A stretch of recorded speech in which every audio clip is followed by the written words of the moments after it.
Bueno, hoy toca hablar de impresionismo y es uno de los temas más, este, mm, como reconocibles, ¿no? Por las personas que a lo mejor no están tan metidas en el mundo del arte. Siempre tenemos en el impresionismo un amigo y está bien que se le nombre así al impresionismo, ¿no? Un amigo de la mirada. Entonces, hoy voy a hacer una clase muy panorámica en donde voy a mostrar algunas ideas que me interesan remarcar sobre esta escuela artística, mm, que en apariencia tiene notas muy sutiles y muy agradables, pero que lo que vamos a hacer nosotros es rastrear su potencia y su rebelión. Entonces, bueno, les voy a hacer una panorámica primero de lo que es el impresionismo, de qué se trata, cuál es su mecanismo interno, por qué está ahí. Luego voy a hablar un poco de Van Gogh y quiero cerrar con una reflexión sobre la contemporaneidad, es decir, por qué hoy es importante el impresionismo. Traigo mi camisa del TEC no porque sea tan institucional, sino porque es la única que encontré a la mano. Y bueno, también hablaré de la defensa de la mirada, ¿no? Que es un tema que para mí es fundamental. Y bueno, antes de empezar la clase formalmente, les hablaré de algunos libros, ya que estoy aquí en mi departamento, y les hablaré de algunos libros que les pueden interesar. Muy bien, El ABC del arte. El título es súper básico, lo sé, no me juzguen, pero me lo regaló una muy buena amiga, la señora Xochitl, que es haikuista, y tiene todas estas ilustraciones con un papel muy bonito. Miren, ahí están los embajadores, ahí está Liechtenstein, este, va por nombres, no por escuelas. Y tiene explicaciones muy completas. La verdad es que cuando yo lo empecé a leer me sorprendí muchísimo de la calidad de los temas, ¿no? Miren, George Grotz, que es uno de los pintores de la nueva expresividad alemana. Y también le explica muy bien el libro. Si no tienes tanto contacto con las artes, este es un libro que te puede dar una muy buena guía. Miren, flamencos.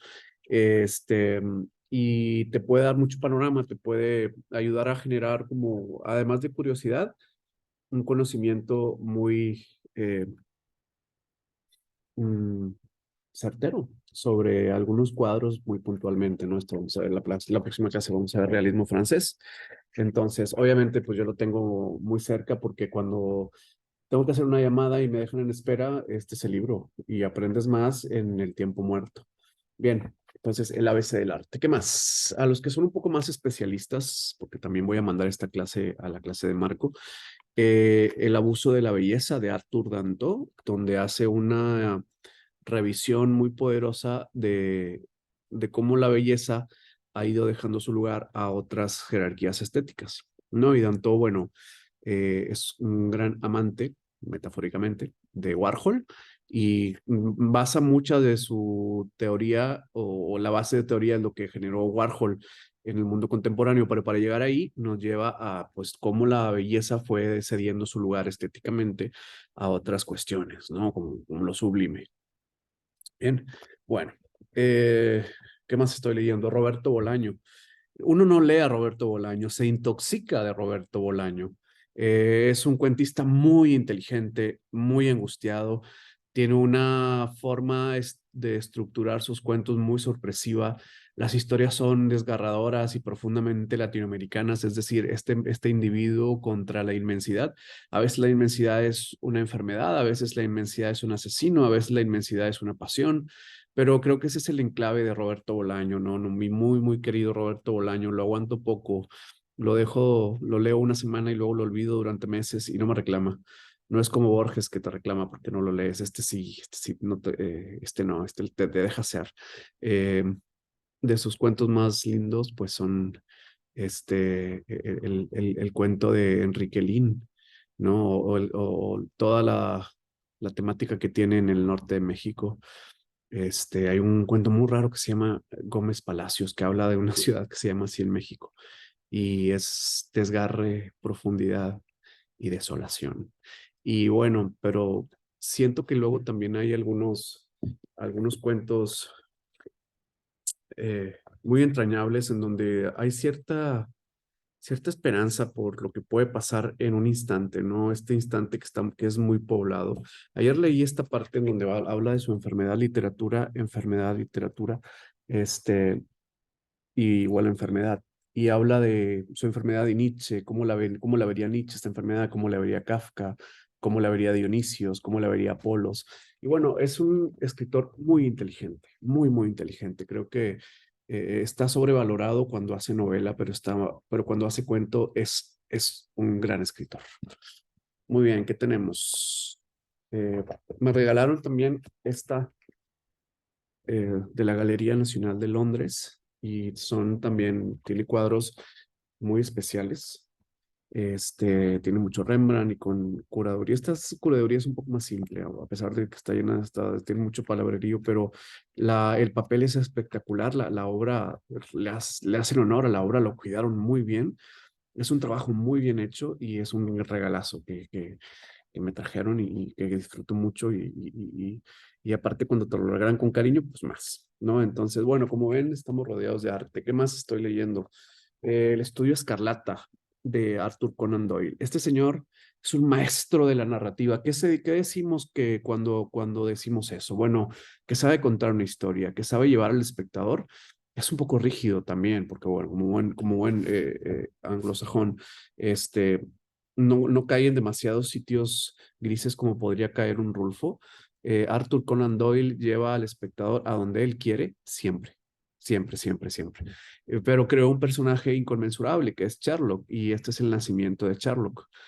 Y habla de este poder que tiene la mente, el espíritu de la ilustración contra las supersticiones. Y más allá de eso, que lo dije muy técnicamente, es un escritor que tiene encanto. Ya quisiéramos los que escribimos tener la mitad de encanto que tiene Arthur Conan Doyle, ¿no? Esta lucha, la lucha es muy sencilla, es el bien contra el mal, pero yo creo que la invención del personaje de Sherlock trasciende eso binario que a veces puede resultar chocante.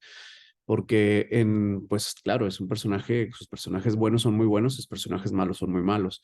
Pero más allá de ese exabrupto, Arthur Conan Doyle logra generar lo que muy pocos, logra generar un Quijote, un Cristo, un Homero. Sherlock es el siguiente en esa generación, entonces es súper delicado leer a Sherlock. Uno lo quiere, uno se siente un poco Sherlock y nos enseña, a los que escribimos, nos enseña a generar una historia policíaca, ¿no? Que algunos cuentos tengo policíacos y pues este es el papá de todos nosotros. Muy bien, y para esta clase vamos a estudiar un filósofo, Rudyard Safransky. ¿Cuánta globalización podemos soportar? En donde hace una especial énfasis en el problema del individuo y es lo que vamos a ligar con el impresionismo. Muy bien. Este, ¿Cuántos libros? Bueno, sí, uno tiene que vivir rodeado de libros porque se portan más chido que la gente, ¿no? Bien. Bueno, entonces, vamos a ver qué tengo para ustedes. Acá está. Bueno, para desgracia de algunos voy a quitar mi rostro, ¿no? Para beneplácito de otros. Ahí estamos.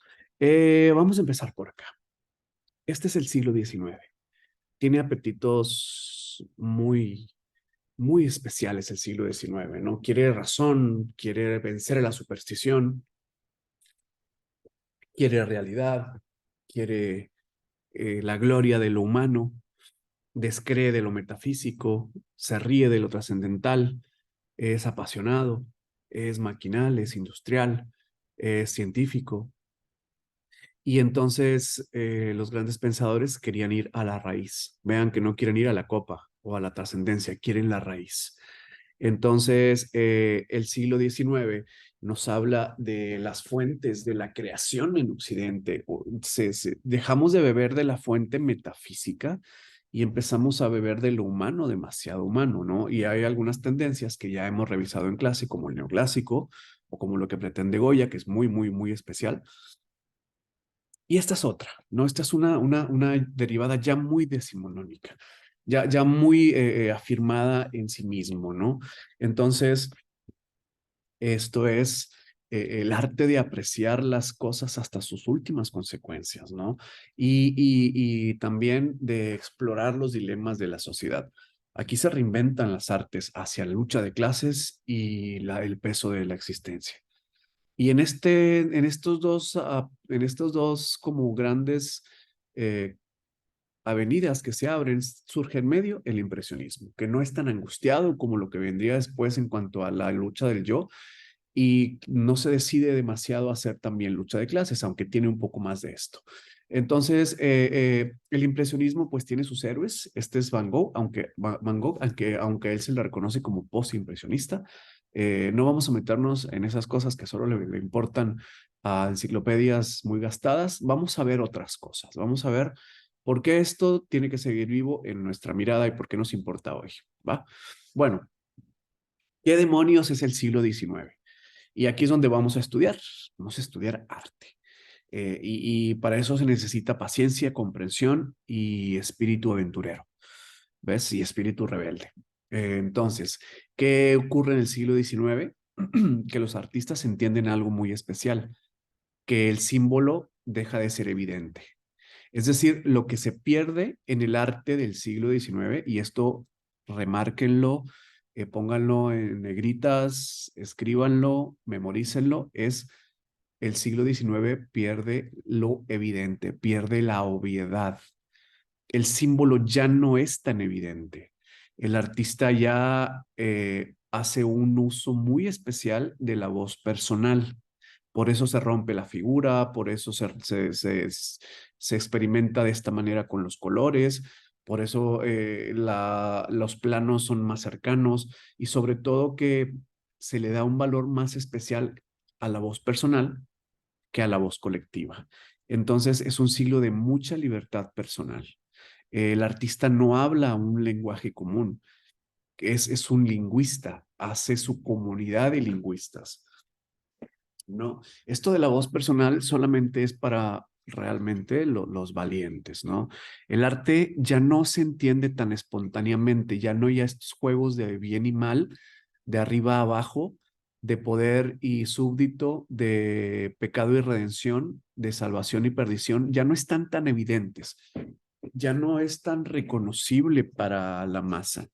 Entonces, el arte contemporáneo eh, no fomenta que una observación global está comprometido con el artista. La única responsabilidad del artista es con su necesidad de crear.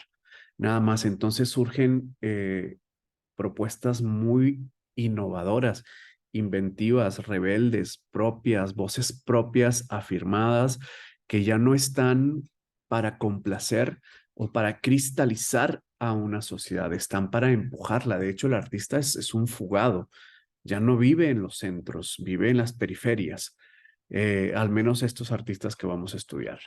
¿Qué es el impresionismo? Bueno, técnicamente es un movimiento artístico que surge en la segunda mitad del siglo XIX, y aquí están sus representantes, ¿no? En principio es una renovación de las artes, y esto es muy importante. Cuando tenemos algo que renueva, es una rebeldía. ¿Y qué es lo que se renueva? Los símbolos. Los símbolos metafísicos dejan su lugar, se vacían, ya no son preponderantes y ahora empieza el símbolo interior, lo que sale de nosotros. Antes recibíamos el símbolo y lo reinventábamos, ahora nosotros donamos el símbolo. Entonces la voz personal cobra una importancia como nunca antes en la historia. Subrayen personal, subrayen persona. Apreciemos el uso de la persona, de su integración a la sociedad, de su rebelión contra la sociedad, porque luego viene un siglo muy machacante con la persona, que es el siglo XX. Perdón que tengo un poco de alergia y mi voz sonará un poco más nasal, pero es lo que me pasa en primavera. Bueno, el artista, el artista como metáfora del hombre en su tiempo. Y bueno, obviamente cuando decimos hombre decimos humanidad, pero así son algunas de las formulismos que vienen en los libros de arte. Eh, ya no quiere el artista que le digan cómo es el mundo, más bien desea lanzar su visión de la realidad. El artista lanza una visión.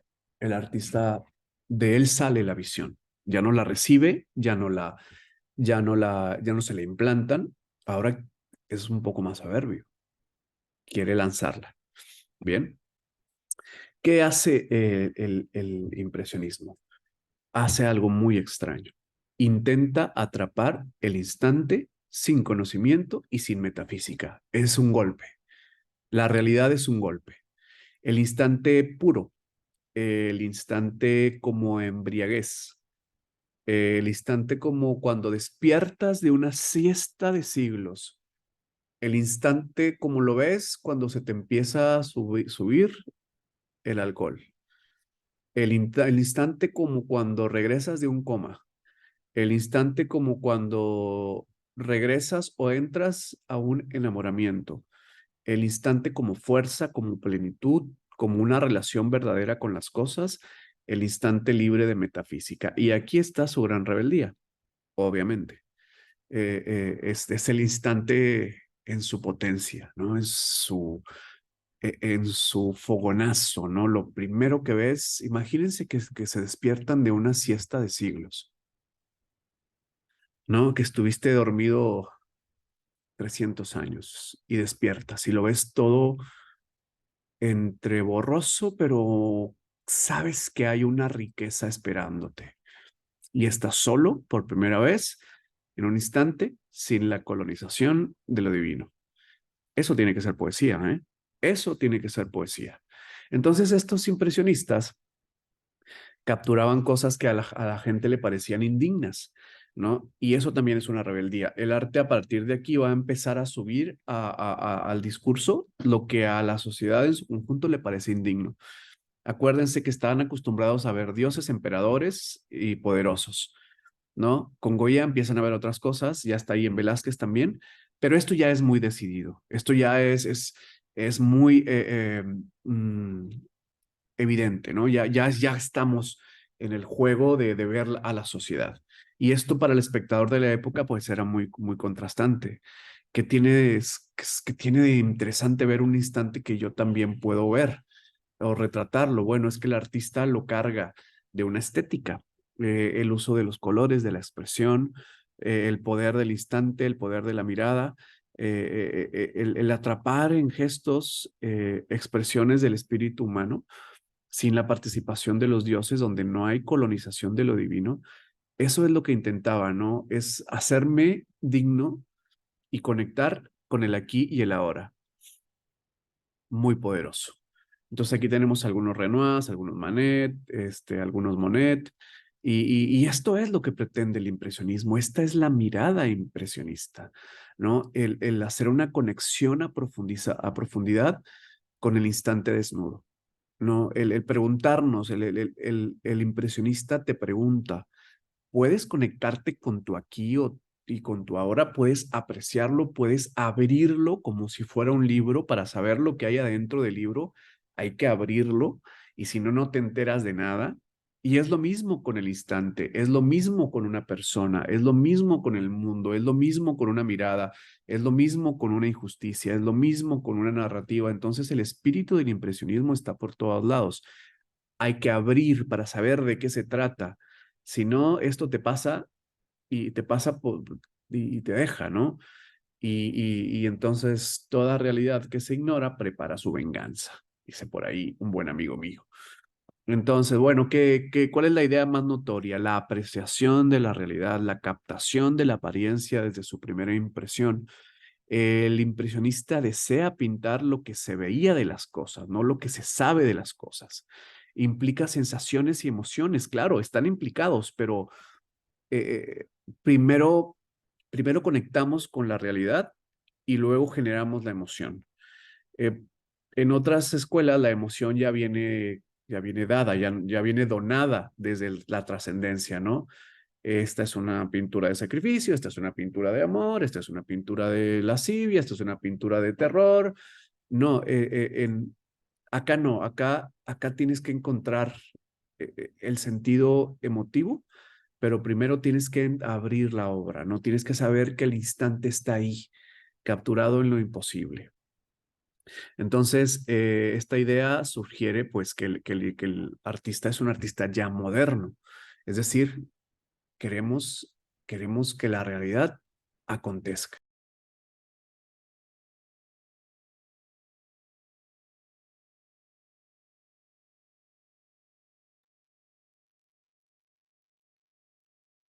No sé si se grabó o no sé qué tanto se grabó, porque me acaba de poner Telmex el internet y parece que sigue fallando, pero así es Telmex. No sé dónde tengo que retomar. Entonces, vamos a ver. Vamos a ver. Les estaba hablando de por acá y aquí es como cuando empecé a notar algo raro. Entonces, bueno, esta idea de apreciar la realidad desde la primera impresión, pintar lo que se sabe, no lo que se sabe, sino lo que se ve, esta primera impresión.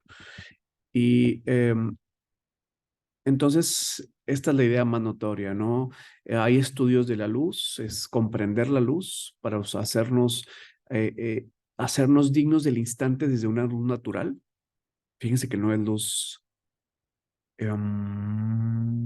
divina, es luz natural. Es el enamoramiento del instante. Los impresionistas, al hacer estas cosas, al dejar afuera a los rectores de la sociedad, son rechazados por las academias, no tenían dónde exponer. Tuvieron que tuvieron que abrir sus propios espacios. Y esto me parece muy simbólico, porque el impresionismo te pide que tu mirada abra espacios en donde todo lo demás está colonizado. ¿Ves? Tienes que tener una mirada fuerte para abrir espacios, apreciar la realidad, captar al otro desde una impresión, ¿no? Eh, implicar sensaciones y emociones, por supuesto, pero hay que captar la realidad, y si te das cuenta, estamos colonizados constantemente por cuestiones sociales, políticas, religiosas, y esto es un enamoramiento puro y simple del instante a través del estudio de la luz. ¿No? El ver un atardecer, el ver a una persona con un reflejo de luz, el ver una persona desde un espejo, como se ve una persona reflejada en un espejo, te da otra visión, haces otra narrativa, ¿no? Está desvinculada de cualquier cosa que la pueda como, pues ellos consideraban esta contaminación de los dioses, ¿no? Verla en su instante puro. ¿Qué pasa? Que la realidad entonces es algo que debemos comprender y hacernos responsables de nuestra visión del mundo. Es conquistar con un nuevo lenguaje, pero es un nuevo lenguaje que paradójicamente siempre estuvo ahí y nos da la posibilidad de encontrar una expresión humana, demasiado humana. Este es Edgar Degas y tiene este gran aprecio por las bailarinas, por la expresión de la bailarina, por la embriaguez de la danza, por decir que el que danza está completamente tomado de un instante y eso es el impresionismo, ¿no? El embriagarnos en el instante. Y es una expresión artística ciertamente muy gozosa, ¿no? Es una expresión artística que te incita, que te obliga, que te pide que te entregues al aquí y a la hora. Si nos damos cuenta, eh, los dioses colonizaban el instante y te entregaban a un aquí y a una hora metafísico. Mm, y ahora con los aparatos, con estas tecnologías digitales, el instante está completamente arrollado por cuestiones digitales que se filtran a nuestro mundo y que nos desapegan del aquí y el ahora.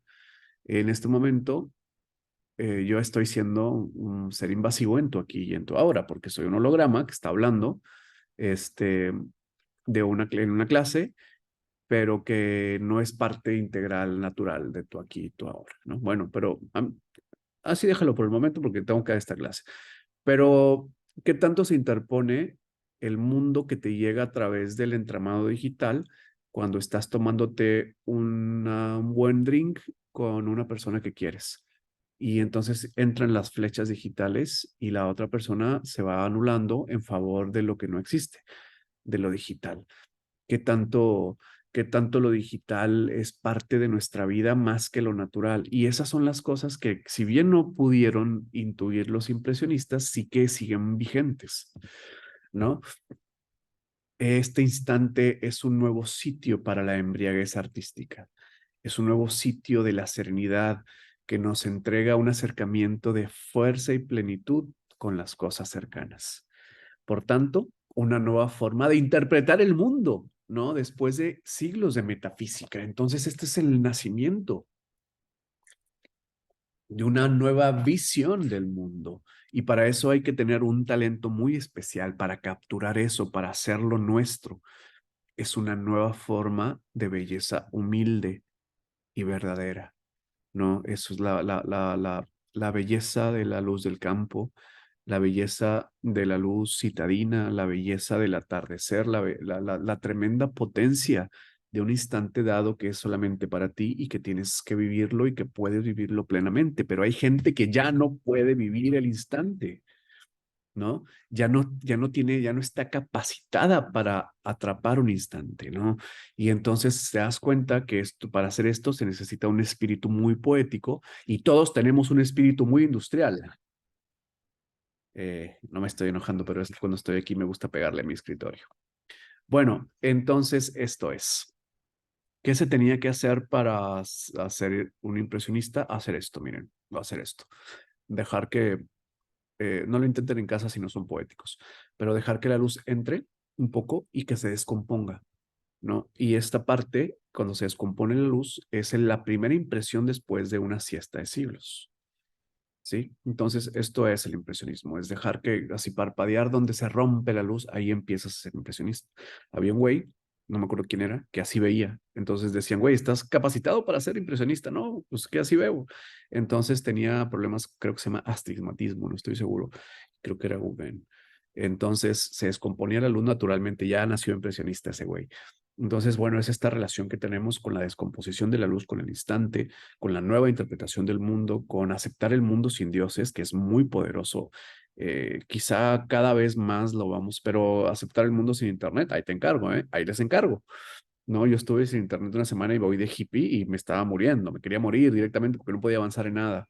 Entonces, más allá de esos juegos medio infantiloides, aceptar un mundo tal y como es, sin el concurso de una entidad que te venga, que lo venga a regular, ¿no? Simplemente entregarte al instante, en el instante, o entender el instante de la muerte, entender el instante de la vida, entender el instante inconmensurable de lo que está ocurriendo en este instante mientras las hojas se mueven aquí en el nogal que tengo enfrente y sé que para capturar esa poesía tengo que poner atención y tengo que anular estas cosas que son un nuevo Dios porque rigen nuestra vida, la determinan, la guían, la cortan, la entrecortan, la reinventan, le dicen a qué horas tiene que levantarse y nos dice a qué horas tenemos que comer y nos dice qué escuchar cuando comes. Entonces, estas cosas de la relación que tenemos con los aparatos, no puedo decir lo que estoy pensando, porque son clases oficiales, pero somos sus súbditos, ¿no? Y entonces el impresionismo es este antídoto que se da a la cultura a sí misma para dejar de ser tan dependientes de un sistema digital, porque el mundo sigue estando allá afuera. Bueno, vamos a ver a Vincent.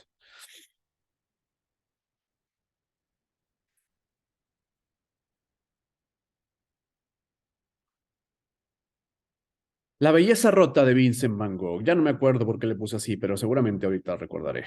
Bueno, estos son los flamencos. Este no es Van Gogh, este es Rembrandt. Y bueno, es uno de los pintores más reverenciados por todo aquel que tenga un gramo de sensibilidad en su vida. Un gramo va a reconocer a Rembrandt como un gigante, ¿no? Y Rembrandt tenía un rollo muy poderoso con los rostros, que son la huella digital de las artes.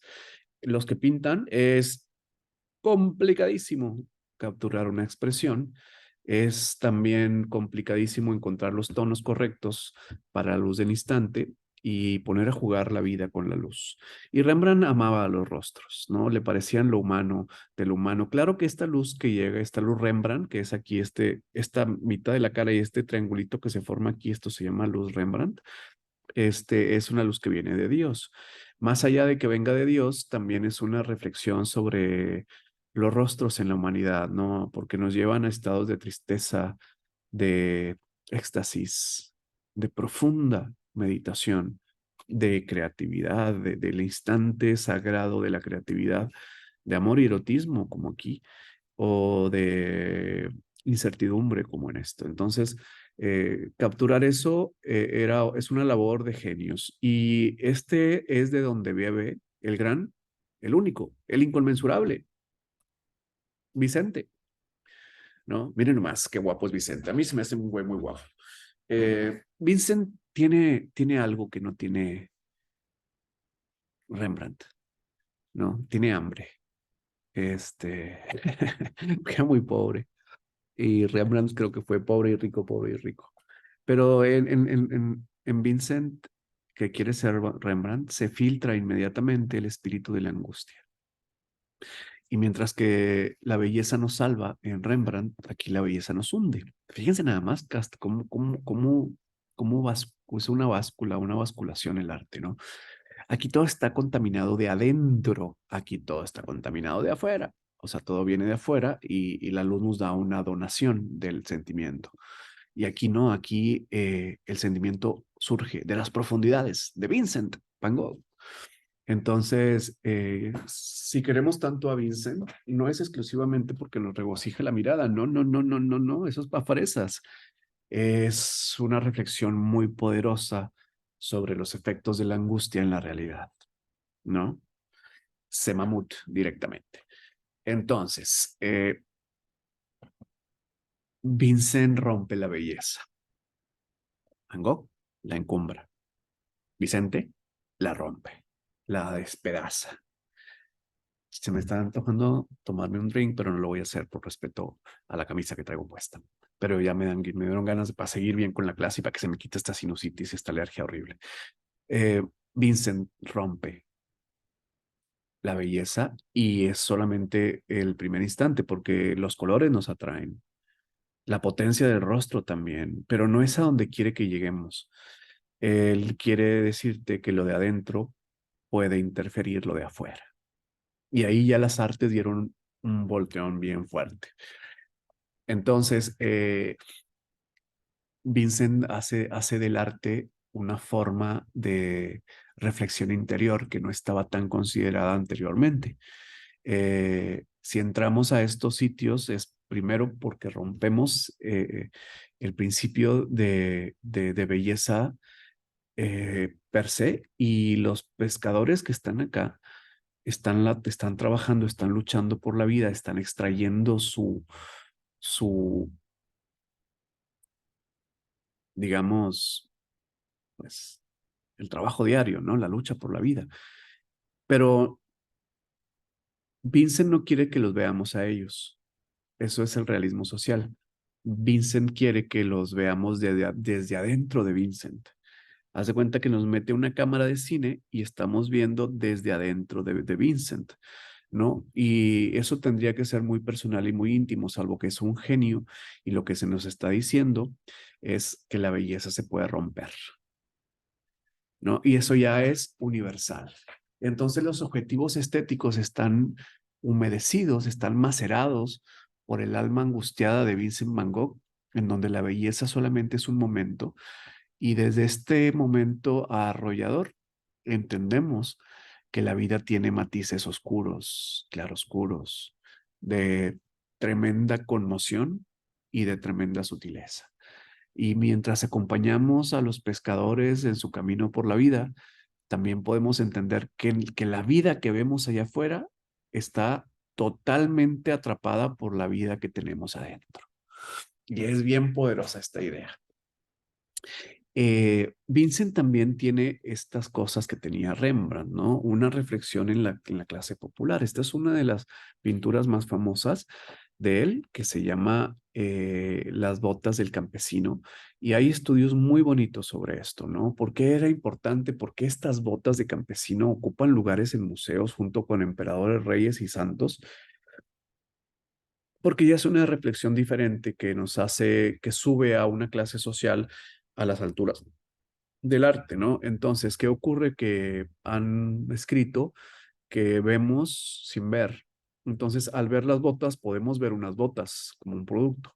Y eso sería muy triste, pero hay quien lo hace, aunque ustedes no lo crean. Y lo que está aquí es una historia.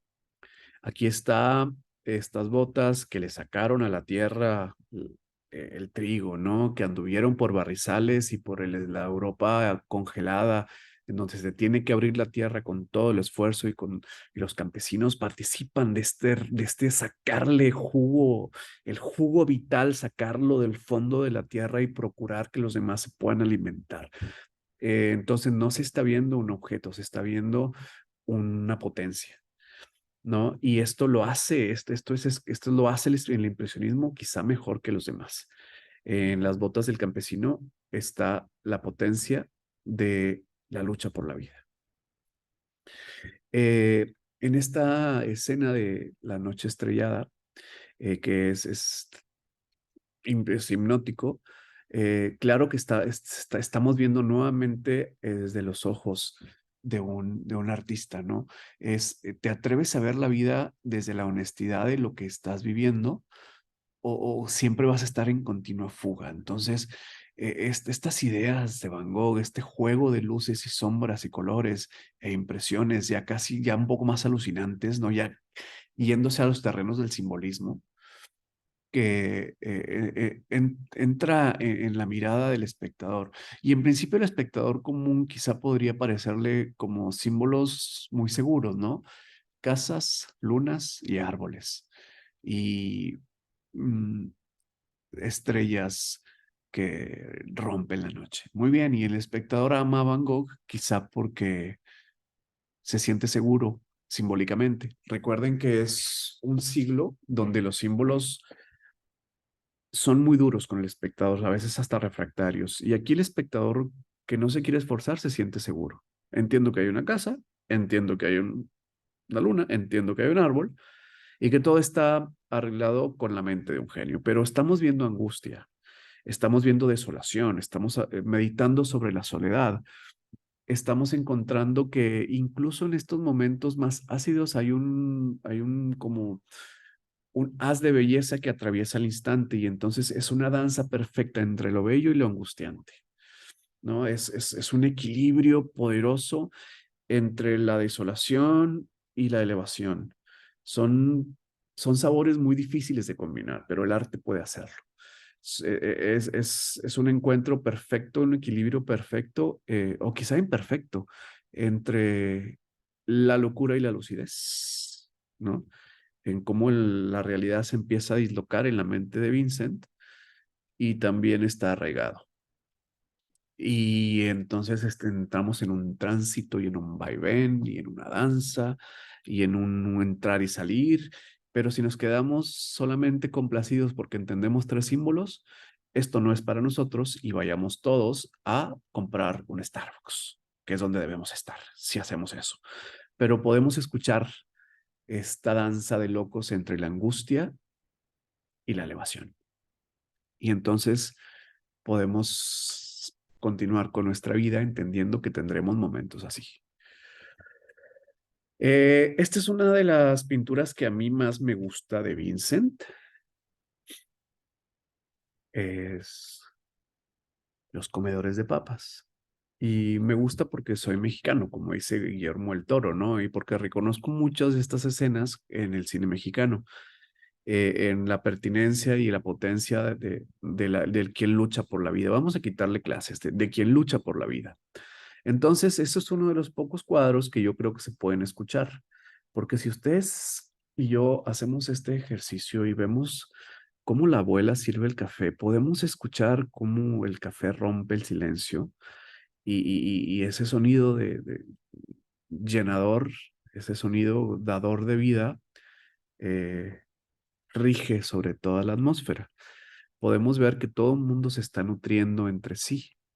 podemos ver que no hay ninguna figura religiosa que ampare el momento, que la lámpara es muy humilde y que la lámpara, este tipo de lámparas hacían un ruido muy especial, que era el ruido que hoy podemos interpretar como el ruido de la comunidad. Podemos escuchar cómo los tenedores chocan, cómo el vapor de las papas ardiendo sube a la habitación humilde, cómo hay una niña que está de espaldas, pero aún así la intuimos como serena. Y eso es bien difícil de lograr. ¿Cómo logra hacernos sentir la serenidad de esta chica, aspirando el humo de la comunión, mientras y aún así no vemos el rostro de la chica, ¿no? Entonces hay una atmósfera de cuidado, hay una atmósfera de amor, de cómo ve Vincent a estos seres trabajadores y esforzados, ¿no? Cómo se ve el esfuerzo de la vida en las manos huesudas y poderosas del hombre y de la mujer que están a su izquierda, acá. Esas miradas serenas, dulces, dóciles, eh, que tenían una pausa para vivir su vida, ¿no? Para nutrirse, para cuidarse. Un segundo en estos inviernos arrolladores de Europa del Norte, hay un momento de cuidado. Entonces, Vincent su estrategia es hacernos dignos del instante. Y lo lindo es que no estamos como intrusos. Nosotros también somos parte de esta, como estamos a punto de tomarnos una taza de café o de chocolate con la señora, ¿no? Y seríamos bienvenidos. Entonces, no se pone en un primer plano, tampoco parece participar, no quiere participar él simplemente está y no está, es como un fantasma y estamos en un sentido no de intrusos, sino de acompañantes de aquel que lucha por la vida, ¿no? Si viéramos un poco más a profundidad nuestra propia realidad, no seríamos una sociedad tan amante del capital. Bueno, todo esto después permea a los fotógrafos que ya están ahí a punto de nacer, ya están a punto de dejar su marca en la historia, ya lo están haciendo.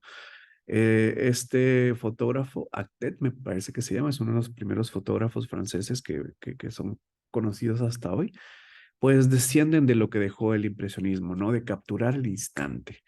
Claro que ellos pueden, si quieren capturar el instante de 3 dimensiones en dos y se vuelven locos, pero bueno, ese es su rollo. Sin embargo, hacernos dignos de este instante que está por ahí es relanzar los absurdos y los momentos de elevación en realidades grises como las ciudades europeas de esa época que siempre estaban entre guerras, que la guerra fue muy constante esos 2 siglos, esos 3 siglos en Europa todavía lo es, pero ya de otras maneras. Y de pronto había momentos geniales, ¿no? Que es un ejercicio que yo quiero que hagamos en clase. Todos los fotógrafos son hijos directos del impresionismo. También Dorothea Lange, me parece que se llama esta fotógrafa, es una chica que se fue a registrar la Gran Depresión Americana y está todo el espíritu de Van Gogh. Se fue en el 29 a tomar fotografías a las clases que estaban sufriendo, a las personas que estaban sufriendo la gran época de crisis económica del 29 y registra rostros más parecidos a los de una mezcla muy bonita entre los de Van Gogh y de Rembrandt, al menos así lo veo yo, ¿no? Gente que le extrae a la tierra sus potencias, gente que está en un momento de desolación, pero que también hay resistencia. De hecho, estos rostros son totalmente los que pintaría Van Gogh, ¿no? Entonces, la fotografía y su aparición y todos los que tengan intenciones fotográficas, pues tienen en Van Gogh un gran compañero, porque también de alguna manera estamos viendo cómo lo ve el pintor y el fotógrafo desde su interioridad. Decía un maestro amigo mío, no existe la fotografía, existen los retratados por la fotografía. Entonces, el que retrata se retrata. Entonces, lo que vemos en una fotografía es el interior desde el exterior. A ver si lo dije bien. Y bueno, esto es lo que quería mostrarles de impresionismo. Para redondear nuestra clase y para no aburrirlos tanto y para ser más certero, hay que terminar siempre con temas contemporáneos para que esto no caiga en una mera distinción académica, en una mera palabrerías de historia del arte, sino para que tenga una base en la que ustedes puedan ver qué ocurre hoy acá. Este cuadro es muy bonito, es de el pintor polaco Yarka, se llama Despertar de una siesta de siglos. Y ustedes interpretenlo como les dé la gana. Hay un libro, pues que ya les enseñé, que se llama ¿Cuánta globalización podemos soportar? Que acá lo tengo, y me dio mucho coraje porque lo tenía súper trabajado, o sea, estaba más subrayado que la Biblia, pero se le fueron cayendo estas cositas y entonces voy a tener que volver a leerlo porque se le cayeron estas y me quedaron nada más como tres. Pero acá el tema que le interesa al filósofo Safransky es el individuo en un mundo acosado por lo global.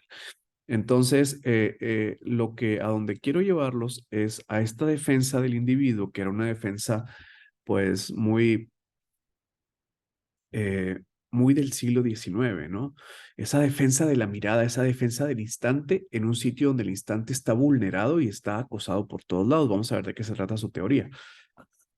En este libro, el filósofo alemán, nacido en 1946, despuésito de la guerra, entonces ya se venía un boom económico en el mundo, y con el boom económico llegó el boom digital, entonces crece con esto, ¿no? Él ve las diferentes etapas de, de desaparición de las redes y cómo cambiamos. Entonces, él habla sobre la gran preocupación de las artes y la filosofía desde hace muchos siglos, que es la persona, el individuo. Y él habla que uno de los enemigos del individuo, y así lo plantea y no se esconde y lo dice con dos eh, eh, argumentos muy fuertes, es que en un mundo donde hay una marea incontrolable, y noten la terminología, una marea incontrolable de información, esto reduce nuestro espacio vital. Es decir, nuestro enemigo es la información porque viene en cascada, viene como una marea y eso nos escinde, nos rompe, nos desarticula del instante. El punto de vista es lo que hace bien un filósofo, lo que hace bien un artista, defender a la persona. Entonces dice que estamos a punto de caer devastados por esta magnitud del problema que nos plantea el presente, ¿no? Hay una basura digital que nos llega todos los días, a todas horas, en grandes cantidades, ¿no? La información nos llega en cascada, nos llega en cascada la información de nuestras redes sociales, las historias de nuestros amigos, las llamadas, los WhatsApp, los temas de la universidad, los temas de la familia, los temas de los vecinos, y los temas de la publicidad, los temas de promociones, y nos llega demasiado. Entonces nuestro sistema es un sistema inmunológico y el diagnóstico es que está sobrecargado, que no podemos con la carga de información que recibimos, y esto escinde y rompe nuestra relación con el instante. Esta es la vida en globalización, la vida de un organismo que está infectado por sobrecarga de información. Entonces, esta es una cultura del saber excesivo, decía este señor. A veces necesitamos saber menos, pero no saber, o sea, no las cosas importantes, sino estar menos en contacto con lo que pasa en lo digital. La persona se encuentra acorralada por una información que lo paraliza. Entonces, si en este momento, digamos, truena una bomba en el Líbano, nos llega la información en 3 segundos. Si en este momento un líder religioso acosa a un niño, nos llega la información a los 3 segundos, pero también nos llega la información de tu amigo que tronó con su novia, de tu mamá que fue al súper, del profe que te quiere mandar la clase, de una promoción en Zara de 30%, de todas las historias estúpidas de los influencers de moda, de un montón de cosas que no podemos gestionar, que simplemente no estamos preparados para gestionar esa cascada de información, y donde el impresionismo te dice, conéctate con tu aquí y con tu ahora en la plenitud del mundo, la globalización te dice lo contrario, conéctate con todo menos con la realidad, ¿sí? Es, eh, tienes que estar al pendiente de todo menos de lo que importa, menos de lo que tienes enfrente. El pecado es estar en el aquí y en la ahora. La globalización te lo impide, ¿no? Es un juego de una estrategia como de ir saltando, como en las Olimpiadas, que van saltando obstáculos, pero no se acaban, ¿no? Y el objetivo es la realidad, pero nunca llegas. Entonces, ¿de qué se trata, no? De entender que el instante y el aquí y el ahora está acosado por un montón de estímulos que deterioran gradualmente el sistema inmunológico y no tenemos, y la relación con lo descomunal la vamos perdiendo, ¿no? Entonces, parece que estamos obligados a estar en un contacto constante con el resto del mundo, mientras lo que tenemos enfrente se diluye estrepitosamente, ¿no? Eh, Nuestros teléfonos nos guían, nuestros aparatos nos conectan con nos desconectan de la realidad y nos conectan con un mundo increíblemente arrollador y descomunal. Y esta es la palabra que nos contiene, ¿no? Hay un cuento de Edgar Allan Poe que se llama La caída de la casa de Usher, en donde hay un ser que tiene una capacidad de escuchar a muchos kilómetros de distancia, ¿no? Es una sensibilidad mórbida de los sentidos, dice Poe. Entonces no puede vivir porque escucha a miles y a cientos de kilómetros. Entonces está en su casa y escucha la conversación de los borrachos y la agonía de los muertos en el cementerio y escucha el rumor de los pájaros de todos los bosques escucha lo que dicen de él en las escuelas y no puede vivir, simplemente no puede vivir y acaba destruido, se le cae la casa encima. Eso somos nosotros. Somos la caída de la casa de Usher, porque estamos arrollados por una maquinaria que nos supera por todos lados y eso está normalizado. Entonces, dice Safransky que todo nos llega con una fuerza ciega e insoportable, porque esta es una fuerza ciega que está 24 horas significando y significando y significando y significando y te puedes despertar a las 3 de la mañana y te vas a chutar un comercial. Entonces, por cualquier incidente te llega, de cualquier ámbito, ¿no? Lo que no te importa te llega, lo que no necesitas te llega y lo que te importa y lo que necesitas queda opacado. Entonces, vivimos sin filtros y estamos conectados a la globalización por iniciativa propia. Es un fenómeno que es envolvente, sutil y entra como un virus. Entonces dice este filósofo que corremos un peligro de ser arrasados, de nuestra individualidad quedar sometida a los estragos de lo global, de la información tremendo, o sea, descomunal, inconmensurable, incalculable, que nos provocamos todos los días por costumbre, ¿no? Por presión también. Y está derrotado el instante. El instante está derrotado y lo derrotamos nosotros. Entonces, estas son las ideas que pueblan el imaginario de Safransky y me parece que son bastante sugerentes. Entonces, ¿qué tan lejos estamos de esto? ¿Qué tan lejos estamos de la protección propia del instante dado?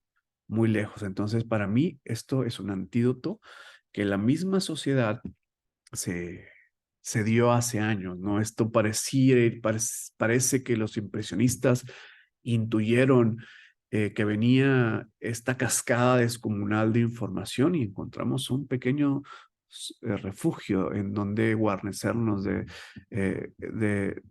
lo que viene, ¿no? En estas imágenes, en estos momentos en donde alguien está atrapando su instante, en donde el jardín y el mar y la máquina de vapor y estas cosas nos dicen que hay cosas que apreciar, que hay cosas con que conectar y sobre todo esta parte necesaria de recuperar la serenidad, ¿no? De aprender a decirle sí y no a los aparatos y donde nosotros nos volvamos a convertir en rectores de nuestra propia vida y no en seres increíblemente disminuidos, en donde nuestro instante esté infectado y contaminado y vulnerado constantemente por aparatos que son ciegos y son dañinos, que lo son.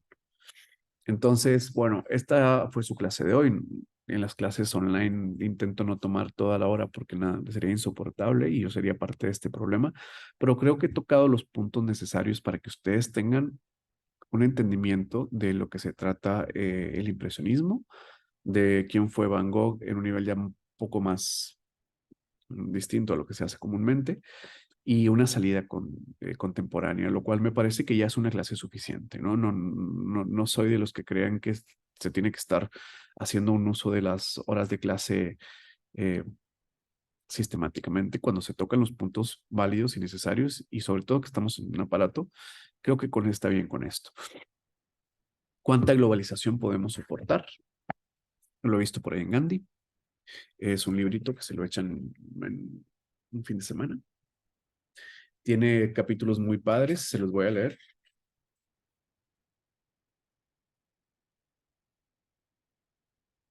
El individuo y su sistema inmunológico, espesura y claro, es decir, dice que vamos todos en este bosque y no se ve nada, pero hay claros en el bosque que nos permiten contemplarnos y volver a ser lúcidos.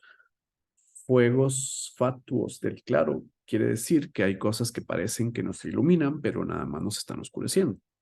Y hacer sitio dentro de nosotros. La parte de que le interesa a los filósofos y es una lucha desesperada en este punto, es la relación del individuo consigo mismo, no solamente con su salud mental, eso como que es más para los terapeutas, sino con la capacidad de impulsarse y protegerse y significar. Entonces, cuando tenemos un aparato mediático tan cruel, porque es muy cruel lo que pasa, cuando estos aparatos no tienen piedad de la mente, y los tenemos tan pegados a nosotros, es decir, que amamos a nuestro captor. Y eso es una moral de esclavos que incluso ahí se nota. Entonces, ¿qué pasa? Que ya existe una escuela artística que te dice, a ver, ven para acá. Mira, esto que está aquí se llama paisaje. Esto que está aquí se llama una mujer cuidando a su hijo. Esto que está aquí es una persona luchando por la vida. Y claro, son cuestiones que estaban en moda, ¿no? Las clases sociales y la apreciación de la realidad desde la perspectiva propia. Da la casualidad que hoy las volvemos a necesitar. Entonces, bueno, esta fue su clase sobre impresionismo. Nos veremos en las clases correspondientes cuando nos veamos. Espero ya no tener esta voz de pato. Y nada, que aprecien el instante. Eso, que aprecien el instante. Qué raro, ¿no? Parece algo dado, parece algo que debe estar ahí, pero no está. Y bueno, pues esto fue su clase de impresionismo. Gracias totales. Nos veremos en breve.